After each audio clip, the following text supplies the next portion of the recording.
అప్పుడు ఇట్లుండేటి పాటలు. ఒక 2 చరణాలలో మొత్తం తెలంగాణకు సోయి వస్తుంది మనసు పెట్టి వింటే. అంటే అంత ఆలోచన చేసింది. ఒక పాట రాయాలన్నా, ఒక మాట మాట్లాడాలన్నా, ఒక సెంటెన్స్ మాట్లాడాలన్నా కూడా చాలా జాగ్రత్తగా డ్రాఫ్ట్ చేసి మాట్లాడేది. ఒక పాట రాస్తుంటే నేను చెప్పిన సుద్దాల అశోక్ తేజ రాస్తా ఉన్నాడు, ఆయనకు రాయవస్తలేదు, మంచి రచయిత, ఈ 4 లైన్లు పడతలేవు సార్ అన్నాడు.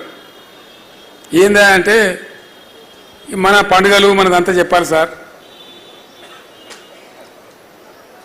కొద్దిగా మంచిగా చెప్పాలి, ఏం పండుగలు చెప్పాలనుకుంటు నువ్వు ఇదంతా చెప్పాలనుకుంటున్నా అంటే నేను చెప్పిన ఏం లేదు రాయి, నేను చెప్తా రాయని చెప్పిన.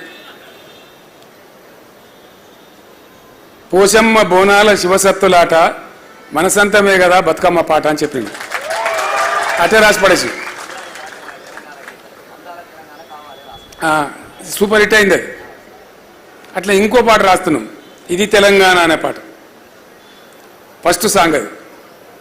అదే లేపింది తెలంగాణ అంతటి. రాసేటప్పుడు ఆనాడు ఉన్నటువంటి పరిస్థితి మీకు అర్థం కావాలని నేను చెప్తా ఉన్నా. అపనమ్మక స్థితి, ఏ కాయిక తెలంగాణ బై క్యా తెలంగాణ, ఎవరిని మాట్లాడి అదే మాటిగా దాన్ని రాయమని నేను చివరికి లైన్లు కంపల్సరీ రాయబాయ బాబా అని చెప్పి రాపించిన నేనే. సిపాయిల తిరుగుబాటు విఫలం అయ్యిందని అనుకుంటే దేశానికి వచ్చేదా స్వాతంత్రం, రాజీలేని పోరాటమే విజయం సాధిస్తుంది, ముమ్మాటికి తెలంగాణ రాష్ట్రం వచ్చి తీరుతుందని నేనే రాపించాను. ప్రజల్లో ఉన్నటువంటి అపనమ్మక స్థితిని పటాపంచలు చేసి ఉద్యమం కోసం వాళ్ళని సమాయత్తం చేయాలని చెప్పి అవన్నీ ప్రయాసాలు పడ్డాం. పిడికడంటే పిడికడే మంది, చాలామంది ఇప్పుడు ఉన్నోళ్ళు లేరు. కరీంనగర్లో సింహగర్జన సభ పెడితే అప్పుడు హరీష్ యువకుడు, అనుభవం కూడా లేదు. సింహగర్జన సభ పెడితే ఒక్కడే మనిషి పోయాడు, కూసోకిద్దరిని తీసుకొని పోయి దాన్ని సూపర్ డూపర్ హిట్ చేసుకున్నాం ఆ రోజు. ఆ ఎర్రటి ఎండల మే నెలలో ఆ రోజులు జ్ఞాపకం వస్తే ఒకటొకటి ఇలా కళ్ళకు నీళ్ళు కూడా వస్తాయి. ఆ తదనంతర పరిణామాలలో ఎందరో మంది మిత్రులు, ఎందరో గొప్ప గొప్ప వాళ్ళు, విద్యాసాగర్ రావు గారు, కళ్యాణ్ యాదగిరెడ్డి గారు, ఇప్పుడు కూడా నా పక్కకు ఉన్నారా అనిపిస్తుంది. వాళ్ళు బాధ కలిగితే దుఃఖం వస్తుంది. వాళ్ళు పాపం తెలంగాణ వచ్చే కొద్ది రోజుల ముందే చనిపోయింది. అయ్యో ఈ 4 రోజులు ఉంటే బాగుండు కదా, చూసి చచ్చిపోదురు, తృప్తి పడతారని చెప్పి మేము కూడా ఏడ్చినాం మనసులో ఎన్నోసార్లు, అంత బాధలు పడ్డాం. అట్లాంటి ఉద్యమాన్ని చాలా చాలా చాలా కష్టాలు పడి మీకు నేను చెప్పే అవసరం లేదు.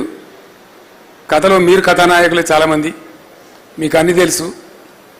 ఎక్కడి నుంచి ఎక్కడి తీసుకొని పోయినామో మీకు తెలుసు. అసలు ఆ ఉద్యమ రూపాలు యాడ్ చేసుకుంటూనే ఒళ్ళు పులకరిస్తుంది.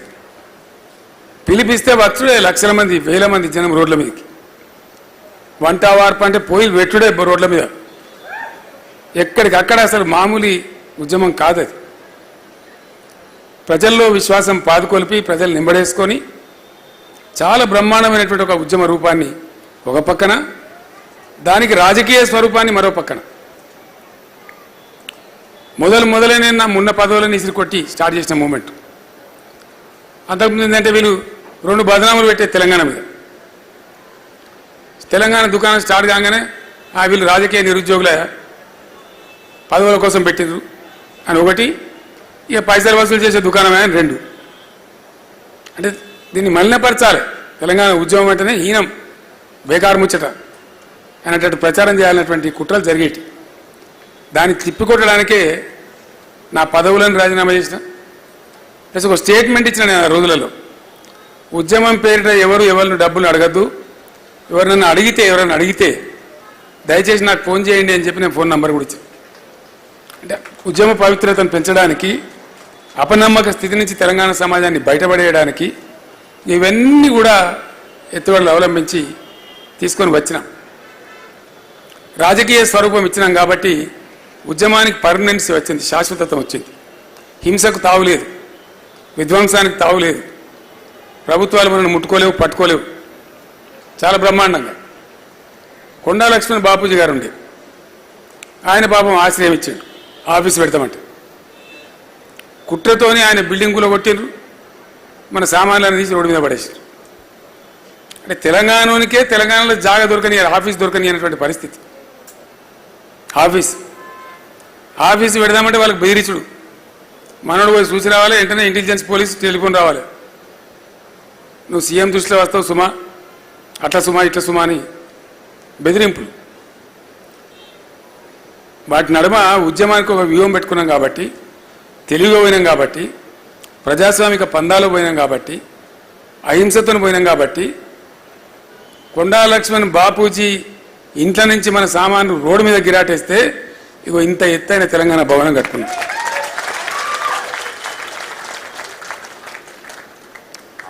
ఆ నైపుణ్యంతో మలుచుకుంటూ వచ్చినాం కాబట్టి, లేకపోతే పాసిబుల్ అయ్యేది కాదు. ఉద్యమానికి పర్మనెన్సీ వచ్చేది కాదు, ఎప్పుడో ఎగిరిపోయేది. సో అట్లా అనేక ఆటుపోట్లను, అనేక విషయాలను ఎప్పటికప్పుడు తర్కించుకొని, చర్చించుకొని, మాట్లాడుకొని దాన్ని అంతా కూడా తీసుకొని వచ్చినాం. అనేక పర్యాయాలు రాజీనామా చేసినాం. జయాలు వచ్చినాయి, అపజయాలు వచ్చినాయి. జయం వచ్చినాడు పొంగిపోలేదు, అపజయం వస్తే కుంగిపోలేదు. సరే, దాన్ని మలుచుకుంటూ పోయినాం. చివరికి చాలా చాలా చాలా ప్రయాసపడి రాష్ట్రాన్ని సాధించుకున్నాం. ఆ సాధించుకొని రాష్ట్రం అపాయింటెడ్ డే వచ్చిన రోజే ఈ రోజు, ఈ జూన్ 2.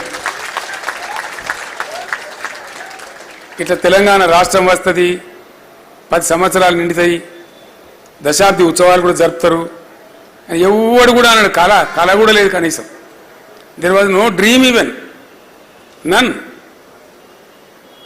అట్లా ఉన్న తెలంగాణ 15 సంవత్సరాల సుదీర్ఘ పోరాటం. మీరందరూ మార్చుకోవాలి, ఇక 14 ఏళ్ళు 13 ఏళ్ళు కాదు. 99 నుంచి 2004 దాకా 15 ఏళ్ళు పక్క ఉద్యమం, తర్వాత 10 ఏళ్ళ పరిపాలన. 25 సంవత్సరాల సుదీర్ఘ ప్రస్థానం ఈ గులాబీ జెండాది.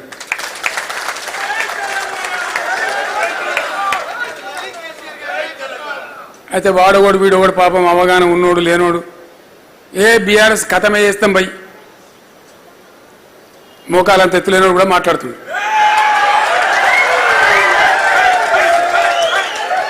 అట్లా కథమవుతుందా? గంట అల్గా కథమవుతుంది.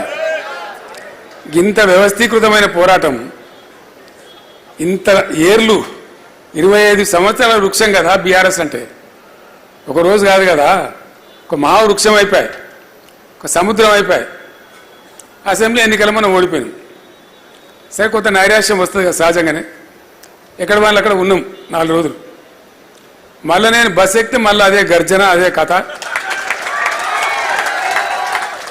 ఎక్కడక్కడ లేచి దద్దరిల్లే పరిస్థితి.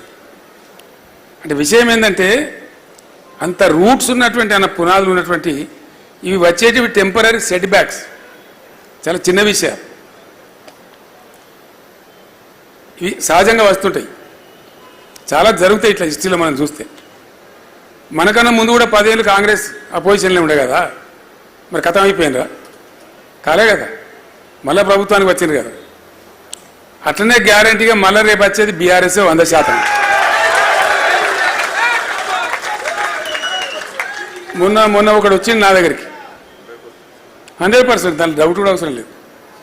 మొన్న ఒకడు నా దగ్గరికి వచ్చింది ఏదో సందర్భంలో, మాట్లాడుకుంటూ అంటుండు, సార్ ఇప్పుడు ఎలక్షన్ గిట్ట జరిగితే మనకు 105 సీట్లు వస్తాయి సార్ అంట. ఇప్పుడు జరిగితే ఎందువల్ల వస్తున్నది ఆ మాట? దానికి కారణం ఏంది? నిష్కారణంగా ఏది రాదు.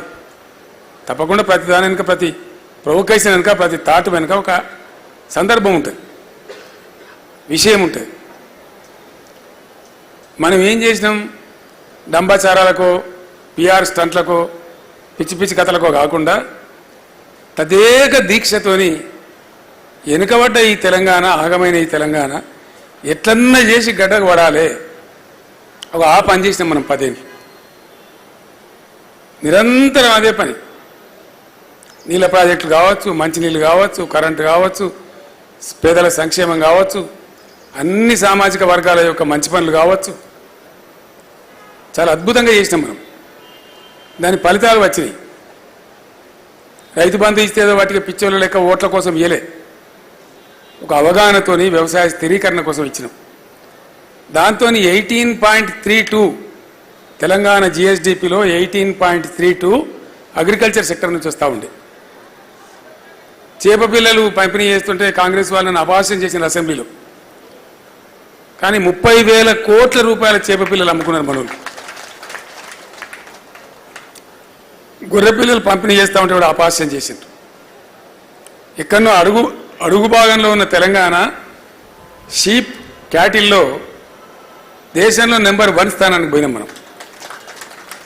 అట్లా ఎన్నిట్లా బావి కాడికి పోదామంటే భయపడి పాము కడుతుందో తెలుగడుతుందని భయపడ్డ తెలంగాణ. ఎంతోమంది పాము కాడికి కూడా చచ్చిపోయిన తెలంగాణ. 2014 ముందు దర్జాగా కాలు మీద కాలేసుకొని నడింట్లో పండుకొని పొద్దుగాల ఛాయ్ తాగి నాష్టా చేసి పొలం బారిందా లేదని రైతు పోయి ధీమాగా చూసే తెలంగాణ తయారు చేసినాం మనం. ఎస్, డెఫినెట్గా గ్రామీణ ఆర్థిక వ్యవస్థను మొత్తం పరిపుష్టం చేసినాం. ఇవన్నీ అర్థం కాకుండా పెన్షన్ల పేరు కావచ్చు, రైతు బంధు పేరు కావచ్చు, మరొకటి కావచ్చు, 1,000 కోట్ల రూపాయలు గ్రామీణ ప్రాంతాలకు పంపు చేసినాం. ఎంత బాగా అయినుండే మన పల్లెలు, ఎంత అద్భుతంగా తయారైనుండే. హరితహారం చెట్లతోని, పల్లె ప్రకృతి వనాలతోని, క్రీడా ప్రాంగణాలతోని, పల్లె బాట పట్టణ బాట, పల్లె ప్రగతి పట్టణ ప్రగతి కార్యక్రమాలతోని ఎంత మంచి గ్రామాలు తయారైనుండే. ఇండియాలో ప్రతి గ్రామ పంచాయతీకి ట్రాక్టర్న రాష్ట్రంలో ఏదిరా అంటే ఒక తెలంగాణ. ఇండియాలో ప్రతి ఊర్లో పార్కున్న రాష్ట్రం ఏదిరా అంటే తెలంగాణ. జిఎస్డిపిలో నంబర్ 1 ఎవరు అంటే తెలంగాణ. పర్ క్యాపిటల్ నంబర్ 1 ఎవరు అంటే తెలంగాణ. పరిశుభ్రమైన నీళ్ళు ఇచ్చినోడు ఎవరు అంటే తెలంగాణ. నిరంతరంగా 24 గంటల కరెంట్ ఇచ్చినోడు ఎవరు అంటే తెలంగాణ. ఇట్లా ఎన్ని నంబర్ 1 ఉన్నాం మనం? అన్నీ ఉన్నాం. అయినా అప్పుడప్పుడు కొంత విషపు గాలి వస్తుంది. కొన్ని విష ప్రచారాలకో, అత్యాశలకో, అడ్డగోలు హామీలకో ప్రజలు అప్పుడప్పుడు భ్రమిస్తారు. ఆ భ్రమలోనే అనుకోకుండా కొంత శాతం అటు జాపిన చెయ్యి 1.8%తోని మనకి ఎన్నికల్లో డిఫీట్ వచ్చింది. అది ఒక మాట నేను మీ అందరితో మనవి చేస్తా ఉన్నా. చాలా దృఢ సంకల్పం మనకు ఉండాలి. గులాబీ జెండా పుట్టిందే తెలంగాణ సమాజ రక్షణ కోసం. ఖచ్చితంగా గులాబీ జెండా పనిచేసిందే రాష్ట్రం తెచ్చే విషయంలో కానీ, ప్రభుత్వం నడిపే విషయంలో కానీ అదే పని చేసినాం. మనం ఇంకో పని చేయలే, డెడికేటెడ్గా చేసినాం. ఇప్పుడు కూడా మన కర్తవ్యం అదే ఉండాలని చెప్పి నేను మీతో కోరుతా ఉన్నా. ఈ దశాబ్ది ఉత్సవాలను పురస్కరించుకొని రేపు కూడా మనం పనిచేయవలసింది ఏంది? రాజకీయం అంటే, పాలిటిక్స్ అంటే మేము అధికారంలో ఉంటేనే పాలిటిక్స్ అనేది తప్పు. రాజకీయం ఒక నిరంతర ప్రవాహం. ప్రజలు ఏ పాత్ర ఇస్తే ఆ పాత్రలో పనిచేయాల్సిందే. ఒకసారి పవర్లో ఉండొచ్చు, ఒకసారి అపోజిషన్లో ఉండవచ్చు, కానీ పని చేస్తూ ఉండాలి. అప్పుడే ఆ సంస్థకు విలువ ఉంటుంది, ప్రజాక్షేత్రంలో గరిమ ఉంటుంది. కాబట్టి ఎట్లా ఉన్నా ప్రజల కోసం పనిచేయడమే మన